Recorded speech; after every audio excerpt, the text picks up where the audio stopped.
माझ्या महाराष्ट्रातील बांधवांनो, भगिनी आणि मातांनो, नमस्कार. जय महाराष्ट्र. काय बोलू, कारण गेले काही दिवस त्याच गोष्टी पुन्हा पुन्हा सांगतोय. दिवस एक एक एक एक एक एक उजाडतोय, मावळतोय. नवीन दिवस उजाडतोय, तोही मावळतोय. अनेक जण मला प्रश्न विचारतात, म्हणजे प्रश्न तोच आहे जो तुमच्याही मनात आहे, माझ्याही मनात आहे. एकूणच हे जे काही युद्ध चालू आहे, मला एका लता दीदींच्या गाण्याची आठवण आली. संपूर्ण जगाची अवस्था सरणार कधी रण, याच परिस्थितीत आहे.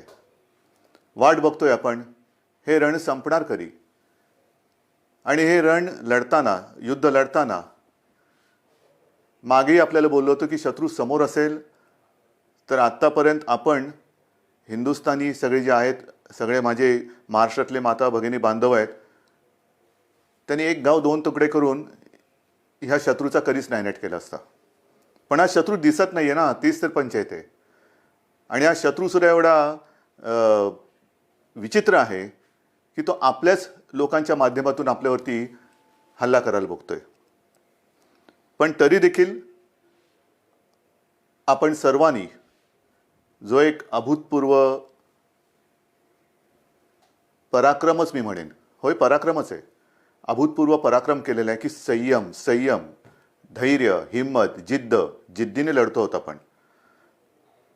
आणि ही जिद्द, मला खात्री आहे उद्या हे आपलं युद्ध सुरू होऊन, म्हणजे महाराष्ट्राचं 6 आठवडे पूर्ण करतोय आपण. 6 आठवडे फार मोठा काळ आहे. गेल्या वेळेला बोललो होतो तेव्हा 5 आठवडे पूर्ण केले होते. आता 6 आठवडे उद्या पूर्ण करू. आकडेवारी काय आहे, महाराष्ट्रामध्ये काय चाललेलं आहे, अनेकांना प्रश्न पडतो. मुंबईत काय चाललंय, महाराष्ट्रात काय चाललेलं आहे. मी नम्रपणाने आपल्यासमोर काही माहिती ठेवतो आहे. याचा अर्थ असं नाही की इतर देशामध्ये इतर राज्य काही कमी करतात, असं नाही आहे. पण आजपर्यंत म्हणजे मी तुमच्याशी बोलतोय, हा आकडा माझा कालचा आहे. त्याच्यानंतर कालची रात्र आणि आत्ता 1 वाजतोय. 1 वाजेपर्यंत आणखीन हा आकडा पुढे सरकलेला आहे. आणि तो आकडा आहे आपण महाराष्ट्रामध्ये किती टेस्ट केलेले आहेत. एक जे काही सगळीकडे काहूर उठतं ना, टेस्ट करा. करतोय आपण टेस्ट. जसं जसं आपल्याला शक्य होतंय तसं आपण या सगळ्या सोयीसुविधा वाढवतो आहोत. आत्तापर्यंत माझ्याकडे जो आकडा आहे, आत्तापर्यंत म्हणजे हा कालचा, मी पुन्हा एकदा सांगतो, काल संध्याकाळपर्यंतचा साधारणतः 66,796, म्हणजे 66,800 पर्यंत ह्या टेस्ट झालेल्या आहेत. त्याच्यामध्ये किमान 95% ह्या टेस्टमधले जे आपल्या व्यक्ती होत्या त्या निगेटिव्ह आलेल्या आहेत, म्हणजे त्यांना ह्याचा प्रादुर्भाव झालेला नाही. 66-67 ह्या टेस्ट झाल्यानंतर मग जे चित्र आपल्यासमोर आहे ते हेच आहे की साधारणतः 3,666 टेस्ट केल्यानंतर त्याच्यात 3,600 हे पॉझिटिव्ह आलेले आहेत. एकूण आत्तापर्यंत त्यातले 300-350 हे कालपर्यंत सांगतोय, ज्यांना ह्याचा प्रादुर्भाव झाला होता त्यांना बरं करून आपण घरीसुद्धा सोडलेलं आहे. आत्तापर्यंत सुद्धा एक आपण समाधान मानू शकतोय की जेवढे काही पॉझिटिव्ह रुग्ण आपल्याला सापडत आहेत त्यांच्यात किमान 70 ते 75% हे अतिसौम्य किंवा ज्यांना अजिबात लक्षणं नाहीत या वर्गात मोडत आहेत. आपल्याकडे जवळपास आज 52 रुग्ण हे थोडेसे मध्यम, गंभीर ते अतिगंभीर या वर्गामध्ये मोडत आहेत. आपलं आता लक्ष आहे हे जे गंभीर आहेत त्यांना वाचवणं. पण होतंय काय की काही ठिकाणी आजसुद्धा मला ठिकठिकाणच्या डॉक्टरांकडनं जे काही त्यांच्याशी चर्चा करतोय तर असं समजतंय की बऱ्याच वेळेला अगदी शेवटच्या टप्प्यामध्ये हे रुग्ण आपल्याकडे येतात. म्हणजे आपण काहीच करू शकत नाही.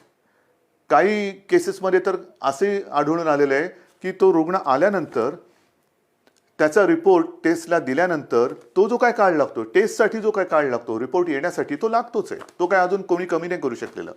तो रिपोर्ट प्राथमिकता देऊन आपण करून घेतो की हा गंभीर आहे, ह्याचा रिपोर्ट आम्हाला आधी द्या. एक काही अपवादात्मक परिस्थितीत असे झालेले आहे की ते रिपोर्ट येण्याच्या आतच त्यांचं दुर्दैवाने निधन झालेलं आहे.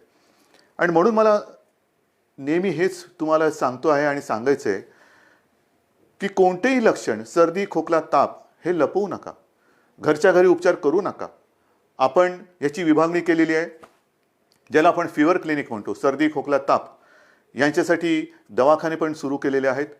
ज्यांना ज्यांना ही लक्षणं आढळतील, ही अशी काही ज्याला म्हणतो ना की नुसतं संसर्ग म्हणजे हात लावला तरी झाला असं नाही आहे. जर मास्क लावला, थोडं अंतर ठेवलं तर हे प्रादुर्भाव याचा टाळता येतो. पण आपल्यापासून आपल्याला हे लक्षणं दिसत असतील तर लोक वालीत टाकतील का? अशा संस्कृतीचा महाराष्ट्र नाही आहे. एकमेकाला मदत करणारी आपली संस्कृती आहे. आणि म्हणून मी पुन्हा आपल्याला विनंती करतोय की जर का कोणाला अशी लक्षणं आढळली, स्वतःमध्ये अशी लक्षणं वाटली, तर न घाबरता, न पळता, घरच्या घरी न राहता तुम्ही ह्या दवाखान्यात या. जेवढं लवकर आपण याल तेवढं लवकर आपल्यावरती इलाज होईल. आणि मी गेल्या वेळेला सांगितलं होतं की करोना झाला म्हणजे संपलं, असं नाही. आज सुद्धा जे मी तुम्हाला आकडा दिलेला आहे, बरं होऊन म्हणजे काही ठिकाणी तर जवळपास गंभीर झालेली रुग्णसुद्धा बरे होऊन आपण घरी सोडलेत म्हणजे त्यांना जाऊ दिलेलं, बरं करून घरी जाऊ दिलेलं आहे. तर असंही आहे, अगदी 6 महिन्याच्या बाळापासून 83, 84, 85 वयाच्या आजीपर्यंत रुग्ण हे बरे झालेले आहेत, बरे होत आहेत. पण वेळेमध्ये आले तर, वेळेत आले पाहिजे. एक गोष्ट मला आणखीन सांगावीशी वाटते की काल मी संध्याकाळी मुंबईतील जे आपले खाजगी दवाखाने आहेत, हॉस्पिटल्स आहेत, किंबहुना स्वतः काही प्रॅक्टिस करणारे डॉक्टर्स आहेत, यांच्यापैकी काही डॉक्टरांशी बोललो. आणि मला समाधान आहेत, हे सुद्धा कुठेही लढायला कमी नाही आहेत. त्यांच्याशी मी स्वतः बोललो, आपले टास्क फोर्सचे डॉक्टर बोलले, महापालिका आयुक्त बोलले. या सर्वांनी एक आपल्याला आश्वासन दिलेलं आहे, विश्वास दिलेला आहे की आज उद्यापासून ह्यांच्या सगळ्या ज्या काही प्रॅक्टिस आहेत, विशेषतः नॉन कोविड पेशंटसाठी, नॉन कोविड म्हणजे ज्यांना कोविड नाही आहे, कोरोना झालेला नाही आहे, असे सुद्धा अनेक रुग्ण त्यांच्या जुन्या तक्रारी आहेत. कोणाला किडनीचे आजार आहेत, कोणाला हृदयरोग आहे, कोणाला मधुमेह आहे, इतरही काही व्याधी आहेत, काही जणांना अचानक होत आहेत. तर त्यांच्यावरती उपचार करण्यासाठी हे क्लिनिक, हे दवाखाने आणि हे हॉस्पिटल्स ही कोणत्याही परिस्थितीत चालू पाहिजेत. नाहीतर कोरोना कोरोना कोरोना करताना ह्यांच्याकडे दुर्लक्ष झालं तर हाही वर्ग खूप मोठा आहे. त्याच्यासाठी ते आपल्याला मदत करतात. त्या सगळ्यांना मी धन्यवाद देतोय. आणि मी संपूर्ण महाराष्ट्रातील डॉक्टर्सना आवाहन करतोय, विनंती करतो आहे की मुंबईतले डॉक्टर्स तयार झालेले आहेत, महाराष्ट्रामध्ये सुद्धा तयार होत आहेत. पण आता घाबरू नका. तुम्हाला जे जे काही हवं आहे, जे जे काय सरकार म्हणून करता येणं शक्य आहे, ते सर्व सरकार म्हणून आम्ही करतो आहोत. काही काळजी करू नका. तुम्हाला अगदी PPE किट पाहिजे असतील, जिथे जिथे शक्य आहे, कारण आजही या सगळ्या उपकरणांचा थोडा नाही म्हटलं तरी तुटवडा आहेच. मी उगाच काहीतरी खोटं सांगणार नाही आहे, पण तुटवडा थोडासा आहे. पुरवठा होतो आहे, केंद्राकडनं होतोय. राज्य सरकारसुद्धा जिथून जिथून शक्य होईल तिथून हा जो काही उपकरणांचा आपल्याला पुरवठा होऊ शकतोय त्यांना संपर्क करून त्यांच्याकडनं सुद्धा घेतोय. म्हणजे हे होत आहे, परिस्थिती सुधारते, नक्कीच सुधारते. धान्याच्या बाबतीत सुद्धा जवळपास 80-90% लोकांपर्यंत राशन आपण पोहोचवलेलं आहे. भगवा रेशन कार्डच्या बाबतीमध्ये राज्याने जो एक मोठा निर्णय घेतला त्याच्याप्रमाणे वाटप आता येत्या काही दिवसात सुरू होते. आपण त्यांना कमी दराने, सवलतीच्या दराने अन्नधान्य देतो आहोत. केंद्राने सुद्धा, मी मागे जे बोललो होतो किमान आधारभूत किमतीने, त्याच्या बाबतीत सुद्धा ते मदत करतायत. आपल्याला अजून काय करता येणं शक्य आहे ह्याच्याबद्दल विचार करून केंद्राशी आपली बोलणी चालू आहेत. केंद्र सुद्धा आपल्याला मदत करते. महत्त्वाचा मुद्दा काय, अनेकांना असं आजही वाटते की केंद्र सरकार मोफत धान्य वाटते, तुम्ही का नाही देत? मोफत धान्य, केंद्र मोफत धान्य देते, मग तुम्ही का नाही देत? मोफत देत आहे, पण ते आत्तापर्यंत तरी फक्त त्यांनी तांदूळ दिलेले आहे. आणि हा तांदूळ सुद्धा अन्न सुरक्षा जी काही आपली एक योजना आहे त्यातल्या लाभार्थ्यांसाठी आहे. जसजसा तांदूळ येतोय तसं तोही आपण वाटतोय. या तांदूळाबरोबर आपण डाळ आणि गव्हाची मागणी केलेली आहे. कारण नुसता तांदूळ घेतोय तो आम्ही देतोय, पण तांदूळासोबत म्हणजे भाताबरोबर गहू आणि डाळ तर पाहिजे. त्या गहू आणि डाळीची सुद्धा आपण मागणी केलेली आहे. आणि मला विश्वास आहे अजून जरी त्याच्यात काही सुधारणा झाली नसली तरी लवकरात लवकर केंद्र सरकार ही आपली मागणी मान्य करून डाळीचा आणि गव्हाचा सुद्धा पुरवठा आपल्याला करेल. तो जसा येईल तसं तो आपण वितरण करेल, त्याची सुरुवात करतोय. एकूणच काय की हळूहळू आता गोष्टी या आपल्याला लक्षात आल्यानंतर त्याच्याही बाबतीत यंत्रणा ही व्यवस्थित काम करते आहे. हे सगळं करताना आता उद्या 20 तारीख आपण तर आपला लॉकडाऊन 30 तारखेपर्यंत आणि केंद्र सरकारने म्हणजे माननीय पंतप्रधानांनी तर 3 मे पर्यंत केलं. चांगली गोष्ट केली. ह्याचं कारण असं की गेल्या काही दिवसामध्ये हे जे काही आकडे आहेत हे केंद्र सरकार सुद्धा बोलते की थोडेसे त्याच्यामध्ये घट होते. महाराष्ट्रामध्ये सुद्धा आणि मुंबईमध्ये सुद्धा मी अद्याप काही बोलणार नाहीये. गेल्या काही दिवसातले आकडे ह्याची पुन्हा मी एक तपासणी करायला सांगितले की मला खात्रीपूर्वक सांगा. आहे रोजची मला माहिती येते, पण कुठेही भ्रमात आपण राहायचं नाहीये. कारण हा कोरोना जो आहे जगभराचा आपण अनुभव घेतला तर त्याची वाढ होते, पुन्हा थोडी खाली होते, पुन्हा वरती येतो, पुन्हा खाली जातो. हे थोडं वरखाली होतं. खाली लवकर येईल आणि वर जास्त जाणार नाही ह्याची दक्षता आपल्याला घ्यायची. कुठेही भ्रमात राहून चालणार नाही, गाफील राहून चालणार नाही. आता काय झालं, आला खाली नाही, खाली नाही, तो खाली आला आणि आपण गाफील राहिलो तर तो खाली आणि जाऊ रे. तर तसं नकोय, मला गाफील राहायचं नाहीये.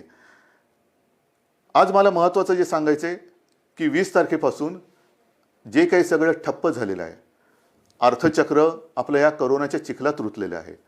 अर्थचक्र हे पुन्हा फिरवायलाच पाहिजे, नाहीतर कोरोनातून आपण बाहेर पडू आणि आर्थिक संकटात म्हणजे आगीतून फुफाट्यात. आणि त्याच्यासाठी उद्यापासून परत एकदा गणपती बाप्पा मोरया करून काही ठिकाणी आपण याला मोजक्या आणि माफक स्वरूपात परवानगी देत आहोत. त्याबद्दल सुद्धा मला थोड्याशा गोष्टी स्पष्ट करायच्या आहेत. आता एकूण राज्याचं जर का चित्र आपल्या डोळ्यासमोर आणलं तर काही जिल्हे सुदैवाने हे 0 रुग्णाचे आहेत. 0, तिकडे एक सुद्धा रुग्ण नाही आहे आणि तो होताही कामा नये. काही ठिकाणी जे थोडेसे होते त्याच्यात आता घट येत म्हणजे नवीन रुग्ण नाही आहे आणि त्याच्यात वाढ होत नाही आहे. आहेत ते सुद्धा बरे होऊन घरी चाललेले आहेत. मग आपण थोडे झोन केलेले आहेत, red zone, orange zone, green zone. Red zone साहजिकच आहे, जिकडे आज देखील रुग्णांच्या संख्येमध्ये वाढ होते ते रेड झोन आहे. ऑरेंज झोन जिकडे रुग्ण आहेत पण नवीन वाढ तशी झालेली नाही आहेत. आणि तिसरं ग्रीन झोन म्हणजे तिकडे 0 आहे. तर ह्या खास करून ग्रीन झोनमध्ये आणि ऑरेंज झोनमध्ये आपण माफक स्वरूपामध्ये उद्योगधंद्यांना परवानगी देतो आहोत. ह्याबद्दल सूचना या तळागाळापर्यंत गेलेल्या आहेत. आजपर्यंत आपण काय करत होतो, फक्त आणि फक्त जीवनावश्यक वस्तूंच्या उद्योगांना आणि त्याच्या मालवाहतुकीला परवानगी देत होतो. आता जिथे जिथे शक्य आहे त्या उद्योजकांना सुद्धा आपण सांगतो आहोत की जर तुम्ही तुमच्या मजुरांची काळजी, कर्मचाऱ्यांची काळजी तुमच्या त्या आवारात घेत असाल, आम्ही धान्य पुरवठा करू, तुमचं रॉ मटेरियल येईल, सगळं काम तुम्ही करा, मजुरांची ये जा होता कामा नये. कारण हे जे काय माल वाहतूक वेगळी आणि व्हायरस वाहतूक वेगळी. आपल्याला व्हायरस वाहतूक नाही करायची, आपल्याला माल वाहतूक करायची. म्हणून माल चालू राहील, त्याची वाहतूक चालू राहील, पण व्हायरस बंदी ही राहणारच. व्हायरसची वाहतूक होणार नाही. ही व्हायरसची वाहतूक ही कळत नकळत होते आहे आणि म्हणून आता मला कोणताच धोका पत्करायचा नाही आहे, अजिबात नाही आहे. जे तुम्ही आत्तापर्यंत सहकार्य केलेत मला माहिती आहे खूप कठीण आहे. काही न करता शांत बसून राहायचं ह्याच्यासारखी दुसरी मला नाही वाटत दुसरी कोणती शिक्षा असेल. पण ती शिक्षासुद्धा तुम्ही एक तुमचं कर्तव्य म्हणून भोगता आहात, सोसता आहात. तुम्ही शिस्त पाळताना मी दुसऱ्याला शिस्त नाही मोडू देणार, अजिबात नाही. कारण ती आता परवडणार नाही आपल्याला. आणि त्याकरता आपण ह्या काही गोष्टी सवलती म्हणा किंवा थोडीशी एक हातपायाची म्हणजे बराच वेळ अंग आखडून गेल्यानंतर हळूहळू आपण सुरू करतो ना, तसं सुरू करायचं आहे. एकदम उठून उड्या मारायला लागला तर पुन्हा काहीतरी व्हायचं. तर तसं नाही, हळूहळू शिथिलता आणत आपण पुन्हा पूर्वपदावरती यायचं आहे. आणि त्याच्याकरता ह्या काही ज्या मुभा म्हणतोय त्या आपण देतो आहोत. त्याच्यामध्ये साहजिकच आहे शेती आणि कृषी याच्यात पहिलेही बंधन नव्हतं, आत्ताही राहणार नाही. जीवनावश्यक वस्तू, त्यांचा पुरवठा, त्यांचं उत्पादन ह्याच्यात कुठेही एक रुकावट येणार नाही. इतरही काही ज्या काही गोष्टी आहेत त्याची सुद्धा वर्गवारी केलेली आहे. केंद्राकडनं सुद्धा आत्ताच एक सूचना आलेली आहे, सूचनाची नियमावली आलेली आहे, त्याच्याप्रमाणे सुद्धा काही होईल. म्हणजेच काय की एक लक्षात घ्या की जिल्ह्याच्या वेशी आपण उघडत नाही आहोत, अजिबात नाही. या जिल्ह्यातून त्या जिल्ह्यात जायला अजूनही परवानगी दिलेली नाही. फक्त माल वाहतूक होत राहील, पण आपण तर घरातच राहायचं आहे. जिल्ह्यातल्या जिल्ह्यात जिथे म्हणजे हे जिल्हे जिथे त्याच्यात काही 0 आहे, ग्रीन झोन आहे, तिथल्या तिथे म्हणजे तिथे आता कोरोना नाही आहे, त्याच्यात आपण तिथल्या तिथे ये जा करायला देतोय. दुसऱ्या जिल्ह्यात त्या जिल्ह्यात देतोय, पण ह्या जिल्ह्यातली माणसं त्या जिल्ह्यातली माणसं ह्या जिल्ह्यात, हे आता तरी आपण होऊ देत नाहीये. किमान 3 मे पर्यंत तरी ही बंधन आपल्याला पाळायचे. आणि हे करताना मला साहजिक आहे की काही जणांच्या मनासारखं होतंय, ते आपल्याला आशीर्वाद देत आहेत, माझं कौतुक करतायत. उद्धवजी चांगलं काम करतायत. काही जणांच्या मनासारखं होत नाही आहे, साहजिकच आहे, ते माझ्यावरती थोडेसे रागावले असतील. खास करून मी माझ्या पत्रकार बांधवांना सांगतोय, पत्रकार बांधव, कारण काल आपण एक नियम सगळ्यांना सांगितला की वृत्तपत्रांवरती बंदी नाही आहे, अजिबात नाही आहे.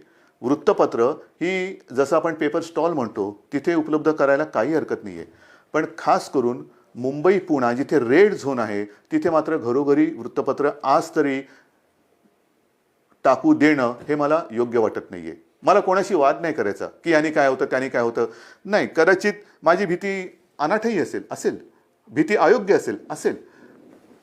मला कोणी वाईट म्हणतील म्हणू देत. मी महाराष्ट्रासाठी वाईटपणा घ्यायला तयार आहे, जरूर तयार आहे. जर माझ्या महाराष्ट्राचं भलं होणार असेल आणि त्याच्यासाठी मी वाईट ठरत असेल तर मी वाईटपणा घ्यायला तयार आहे. अत्यंत नम्रपणाने, जसं तुम्ही माझं कौतुक करता तसंच हा वाईटपणा सुद्धा मी स्वीकारायला तयार आहे. पण कृपा करून आत्ता ह्या आणीबाणी, म्हणजे हे आरोग्यविषयक आणीबाणी असताना त्याच्यात मला कोणताही धोका घ्यायचा नाही आहे. अयोग्य योग्य हे उद्या कळेल, पण समजा कुठे काही फटकन काही घडलं तर मला आता मुंबई पुणे आणि इतर कुठे काय असेल तिथे हे कोणत्याही परिस्थितीत संकट संपवायचं आहे. आणि म्हणून मी आपल्याला सगळ्यांना सांगतो की आजपर्यंत जसं तुम्ही मला सहकार्य केलं तसंच सहकार्य हे मला नाही, आपण आपल्याला स्वतःला सहकार्य करतोय. ह्याचं कारण आज तरी या रोगावरती औषध आलेलं नाही, कोणती लस आलेली नाहीत, प्रयोग सुरू आहेत. पण असं ठामपणे कोणी सांगत नाही हे औषध घ्या म्हणजे पी हळद आणि हो गोरी, असं काही नाही आहे. अजूनही असं सापडलेलं नाही आहे. ते सापडेल तेव्हा हे सगळीकडे होईल, मग ही भीती कमी होईल. पण आत्ता तरी याच्यापासून लांब राहणं हे एवढाच हा एकच उपाय आपल्याकडे आहे. आणि त्याकरता मी पुन्हा एकदा आपल्याला सगळ्यांना सांगतोय की एकतर जरी ही थोडीशी मुभा आपण सर्वांना देत असलो तरी नागरिकांना कृपा करून विनंती आहे की आपण मात्र घराबाहेर पडायचं नाही आहे. अत्यंत आवश्यक असेल तेवढ्या पुरतंच घराबाहेर पडा. पडताना घरगुती मास्क असेल तो वापरा. आल्यानंतर म्हणजे काही ठिकाणी अँटी कोरोना पोलीस, मला समाधान वाटलं की काही ठिकाणी सुरुवात झाली. अगदी पोलीस अधिकाऱ्यांच्या घरात सुद्धा अँटी कोरोना पोलीस आलेले आहेत. मी काल ऑनलाईन बातमी बघताना आपल्या विश्वास नांगरे पाटलांना त्यांच्या घरात जाताना त्यांच्या अँटी करप्शन पोलीसने अडवलेलं आहे की बाबा थांबा, बाहेर फोन तुमचा सॅनिटाईज करा, हात धुवा, आत आल्यानंतर पहिला आंघोळीला जा. हे फार महत्त्वाचं आहे. अँटी कोरोना पोलीस म्हणजे घरातल्या घरात आपण काळजी घेणं गरज आहे. आपल्या मातापित्यांची काळजी घेणं, विशेषतः ज्यांना हे काही विकार असतील, डायबिटीज असेल, हृदयविकार असेल, इतरही काही मधुमेह असेल, ते वेळच्या वेळेला औषध घेतात की नाही आणि त्यांची ही सगळी जी लेवल आहे, हे जे काही विकार आहेत ते मर्यादेच्या आत राहतात की नाही हे बघणं हे आपल्या घरातल्या सगळ्यांचं कर्तव्य आहे. काही ठिकाणी मला अशी मेसेज येत आहेत की लहान मुलं आपल्या वाढदिवसाचे पैसे, आपल्या खेळण्यासाठी साठवलेले पैसे, कोणी सायकलसाठी साठवलेले पैसे हे मुख्यमंत्री सहायता निधीला देत आहेत. काय बोलायचं या मुलांना? कौतुक तर केलंच पाहिजे, आशीर्वाद तर दिलेच पाहिजे, पण मी ह्या बाळगोपाळांना सांगतो की तुम्ही काळजी करू नका. अहो आम्ही आहोत. ही माझ्यासोबतची जी पिढी आहे ती समर्थ आहे आणि हे सगळं युद्ध चाललंय हे तुमच्या भवितव्यासाठीच चाललेलं आहे. मला कल्पना आहे की पैसा करून ती गंमत असते, पैसा साठवणं आणि त्या साठवलेल्या पैशातून स्वतःसाठी या काही गोष्टी करणं. म्हणजे अनेक ठिकाणी घरात ह्या गोष्टी अशा आहेत की हट्ट नाही करायचा. आपल्या खाऊचा पैसा असेल, वाढदिवसाचा पैसा असेल, हा साठवत ते करायचं. तुम्ही नका करू, आम्ही आहोत, आपण खंबीर आहोत, सरकार खंबीर आहे, ही पिढी खंबीर आहे. आज सुद्धा मुख्यमंत्री सहायता निधीला मदत येते. CSR फंड, मग तिकडे चालतो इकडे चालत नाही, मला तर त्या राजकारणात जायचंच नाही आहे. पण CSR फंडासाठी सुद्धा आपण एक वेगळा निधी त्याचा अकाउंट सुरू केलेला आहे. ज्यांना CSR म्हणून द्यायचं आहे मुख्यमंत्री सहायता निधीला, त्यांना CSRसाठी एक वेगळा अकाउंट आपण उघडून दिलेलं आहे. या सगळ्या गोष्टी करतो. आणि त्याचबरोबरीने घरामध्ये राहून थोडीशी एक अस्वस्थता येते, बेचैनी येते, काय करायचं कळत नाही, मग कोणाला विचारायचं, घरी कोण आहे. 2 गोष्टी आपण सुरू केलेल्या आहेत. एक तर खरं म्हणजे महाराष्ट्रामध्ये याची गरज नाही आहे, कारण महाराष्ट्र आपला हा सुसंस्कृत आहे. पण ज्या बातम्या येतात जगभरातून की घराघरामध्ये महिलांवरती अत्याचार किंवा हिंसाचार ह्या गोष्टी वाढत आहेत. महाराष्ट्रात असं होणार नाही. एक सुद्धा केस अशी होता कामा नये, अजिबात होता कामा नये. पण तरी देखील महिलांना मी विनंती करतोय की समजा दुर्दैवाने कुठे असा आपल्याला अनुभव आला तर 100 नंबर हा आपल्या मदतीसाठी आपण केलेला आहे. कुठे अशी जर का तुम्हाला वाटली की इकडे आपल्यावरती अन्याय होतो किंवा थोडंसं होतंय, मानसिक स्थिती थोडीशी इकडे तिकडे होते, पण तिच्यासाठी ती सांभाळण्यासाठी आणि महिलांना रक्षण देण्यासाठी एक 100 नंबर हा आपण त्या सेवेसाठी देतो. दुर्दैवाने जर का अशी कुठे घटना घडत असेल तर 100 या नंबरवरती माझ्या माता भगिनींनी फोन करावा. तत्काळ आपलं महाराष्ट्र सरकार आपला भाऊ म्हणून आपल्यासोबत आपल्या मदतीसाठी धावून आल्याशिवाय राहणार नाही. आणि हे सांगत असताना मी आणखीन 2 नंबर आपल्याला सांगतोय, कारण इतके दिवस घरी राहिल्यानंतर मन अशांत होणार, मनात बेचैनी वाढणार, एकटेपण वाटणार, काय करावं कळत नाहीये, थोडंसं वैफल्य वाटणार. मग काय करायचं? तर त्याच्यासाठी सरकारने 2 नंबर आपल्यासाठी दिलेले आहेत. घेता लिहून? कागद पेन आहे हातामध्ये? ठीक आहे, बघा पटकन.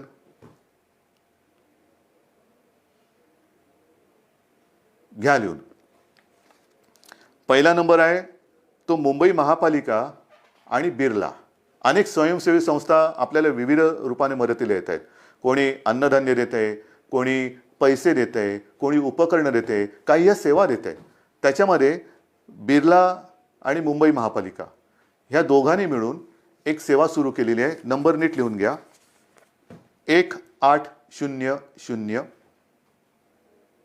लिहिलात? 1800 120 820050. पुन्हा एकदा सांगतो. 1800 120 820050. हे मुंबई महापालिका आणि बिर्ला यांच्या सौजन्याने आहे. दुसरा नंबर जो आहे त्याच्यामध्ये आपला आदिवासी विभाग आहे. त्या आदिवासी विभागाने एक जबाबदारी घेतली, त्यांना सुद्धा धन्यवाद देतो. त्यांच्यासोबत प्रोजेक्ट मुंबई ही एक संस्था आहे आणि दुसरी प्रफुल्ला. ह्या तीन जण मिळून त्यांनी सुद्धा ही एक सेवा सुरू केलेली आहे. तोही नंबर देतो. तो नंबर घ्या. 1800 बरोबर आहे. 1800 102 4040. सांगू परत? घ्या. 1800 102 4040. तर असं हे आपण जे काय करता येणं शक्य असेल ते करतोय. पण तूर्त 3 मे पर्यंत बाकी सगळ्या गोष्टी ह्या लॉकडाऊनमधल्या तशाच बंद राहतील. कोणत्याही स्वरूपाचे धार्मिक, राजकीय, सांस्कृतिक कार्यक्रम हे महाराष्ट्रामध्ये होणार नाही. कोणत्याही प्रकारची रेल्वे वाहतूक, विमानाची वाहतूक ही महाराष्ट्रात, मुंबईत होणार नाही. वृत्तपत्र माझ्या बांधवांना त्यांना सांगतोय की काल मी काही जबाबदार संपादकांशी आणि व्यक्तींशी बोललो. त्यांच्याशी त्यांना नीट समजून सांगितल्यानंतर त्यांनाही हे लक्षात आलेलं आहे. येत्या 2-3 दिवसात मुंबई पुन्हा वगळून इतरत्र महाराष्ट्रामध्ये आपण काय करू शकतो त्याच्याबद्दल आपण निर्णय घेतो आहोत. काळजी करू नका. सगळ्यांनाच कामं करण्याची इच्छा आहे. कोणालाच असं वाटत नाही आहे की हे बंधन आपल्याला फार हितकारक आहे. अजिबात नाही आहे. शेवटी बंधन टाकणं ही आनंदाची नाही तर अत्यंत क्लेशकारक गोष्ट असते. तुम्हाला मी उलटं मुख्यमंत्री म्हणून आणि सरकार म्हणून आमचं काम असं आहे की जास्तीत जास्त स्वातंत्र्य, एक मोकळेपण हे आपल्या जनतेला द्यावं, आनंद त्यांना द्यावा. पण ही परिस्थिती अशी आहे की सगळ्यांना बंधन आणण्याची एक विचित्र परिस्थिती या सरकारवरती आणि संपूर्ण जगावरती आलेली आहे. मला खात्री आहे की ह्या सगळ्या गोष्टी आपण समजून घेत आहात. समजून घेतल्या नसत्या तर तुम्ही सहकार्यच केलं नसतं. विशेषतः जे इतर राज्यातले मजूरसुद्धा आहेत त्यांनी सुद्धा आता सहकार्य करण्याचं एकूण मला दिसतंय की ठरवल्यासारखं आहे, कारण ते सुद्धा शांत झालेले आहेत. त्यांच्यासाठी मी पुन्हा बोलतो कि केंद्र सरकार के साथ हमारी बात चल रही है. आने वाले कुछ ही दिनों में मुझे पक्का भरोसा है, विश्वास है कि कुछ ना कुछ तो रास्ता निकल आएगा, निकल कर आएगा. और आप चिंता मत करो, महाराष्ट्र में आहिस्ते आहिस्ते हम काम शुरू करने जा रहे हैं. अगर संभव है तो आप आइए, काम पर लौट आइए, आपकी रोजी रोटी चालू रहेगी. और जिस दिन ये माहौल है ये ख़त्म हो जाएगा, मैं आपको वचन देता हूँ कि आपके घर तक महाराष्ट्र सरकार आपको पहुँचाएंगी. लेकिन हम चाहते हैं कि आप जब भी घर जाएंगे पूरा परिवार आपका वहाँ होगा, आप यहाँ हैं. ये अच्छी बात नहीं है, मैं भी मानता हूँ, समझता हूँ. लेकिन जब भी आप घर लौटेंगे एक खुशी खुशी जाओ, डर कर नहीं जाना. वो भी डरे हुए हैं, आप भी डरे हुए हैं. आप उनको बता दीजिए हमारे महाराष्ट्र में हम हैं, महाराष्ट्र की सरकार हमारा अच्छा ख्याल रख रही है. आप हमारी चिंता ना करें, आपकी भी चिंता वहाँ की सरकार आपका ख्याल रख रही है, तो आप भी चिंता ना करें. लेकिन सब संभल कर रहिए. ये दिन कुछ ही दिनों का सवाल है, ये भी दिन निकल जाएंगे और फिर से मुझे पक्का भरोसा है खुशी की दिन लौट आएंगे. और इन शब्दों के साथ सबको मैं आभार व्यक्त करता हूँ, धन्यवाद देता हूँ. सगळ्यांना जय हिंद, जय महाराष्ट्र. लढायचंच आणि जिंकायचंच.